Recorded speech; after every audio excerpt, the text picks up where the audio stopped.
இயேசு என்னும் ரோஜா, சாரோனின் ரோஜா உள்ளழகும் நிறைந்தவராய் இருந்தார்.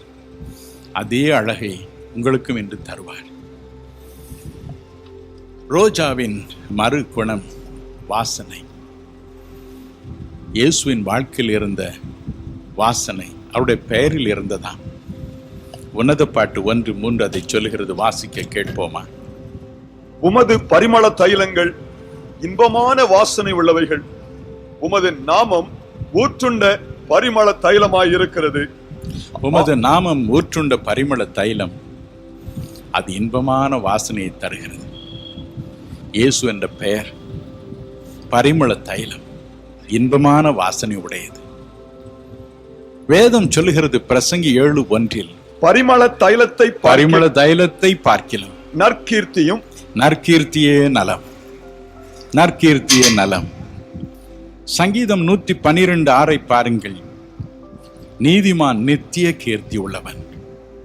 என் அருள்நாதர் இயேசு லூக்கா 4:14 படி, என் அன்புக்குரியவர்களே, உலகம் முழுவதிலும் கீர்த்தி பெற்றவராய் விளங்கினார். சகல தேசங்களிலும் இருந்து கீர்த்தி அவருக்கு புறப்பட்டு வந்தது. நற்கீர்த்தி, அது நித்திய கீர்த்தி. இன்றைக்கும் அந்த கீர்த்தி அவருக்கு இருக்கிறது. பாருங்கள், ஏன் அவருக்கு அந்த கீர்த்தி, அந்த நாமத்தில் என்ன அப்படி இருக்கிறது? இன்றும் நாம் 2000 வருடங்களுக்கு பிறகும் அந்த பெயரை ஏன் போற்றி புகழுகிறோம்? முதலாவது 1 யோவான் 2:12 படி, அவருடைய நாமத்தினால் நம்முடைய பாவங்கள் மன்னிக்கப்பட்டு இருக்கின்றன. அவருடைய நாமத்திற்காக நம்முடைய பாவங்கள் இன்று மன்னிக்கப்பட்டு இருக்கின்றன. நான் சிறுவனாய் இருக்கும் பொழுது கஷ்டப்பட்டு சைக்கிள் ஓட்ட கற்றுக்கொண்டேன். சிறுவர்களுக்கு தெரியும், சைக்கிள் ஓட்ட கற்றுக்கொண்டால் எப்பொழுதும் எந்த சைக்கிளை பார்த்தாலும் அதை பிடித்து ஓட்ட வேண்டும் போல இருக்கு. ஒரு நாள் என் மாமா என் வீட்டிற்கு வந்தார். அவர் என் பெற்றோரோடு பேசிக்கொண்டு இருக்கும் பொழுது அரைகுறையாக சைக்கிள் படித்திருந்த நான் அந்த சைக்கிளை தூக்கி கொண்டு வெளியே ஓடிவிட்டேன்.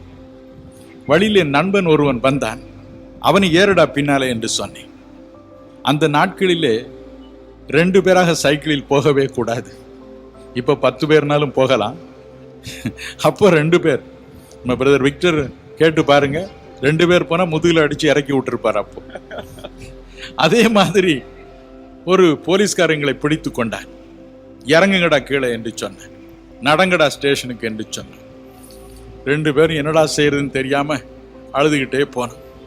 பாதி வழியில சொன்னேன், சார் இந்த சைக்கிள் என்னது இல்லை சார் என்று சொன்னேன். யாருதுரா அப்படின்னு கேட்டார். அதுல பேர் எழுதியிருக்கு பாருங்க. அவர் பார்த்தார். செல்லையா. செல்லையாவா? டே, அவர் ஏற்று இல்லடா, அவர் ஹெட் கான்ஸ்டபிள் தானே. ஆமா, அவர் தான்.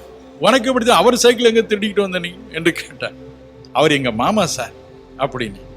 இதை முதலே சொல்லி தொலைக்கிறதானடா படுவாவி பயலே. ஓடிப்போ சைக்கிள் ஏறி. செல்லையா, பேருக்காக உன்னை மன்னிக்கிறேன், ஓடிப்போ என்று சொன்னேன். கொஞ்சம் தூரம் சைக்கிளை தள்ளி ஏறிட்டு வந்தேன். அப்படியே என் ஃப்ரெண்டை விடாம அவனையும் ஏற்றிக்கிட்டு வந்து சேர்ந்தேன்.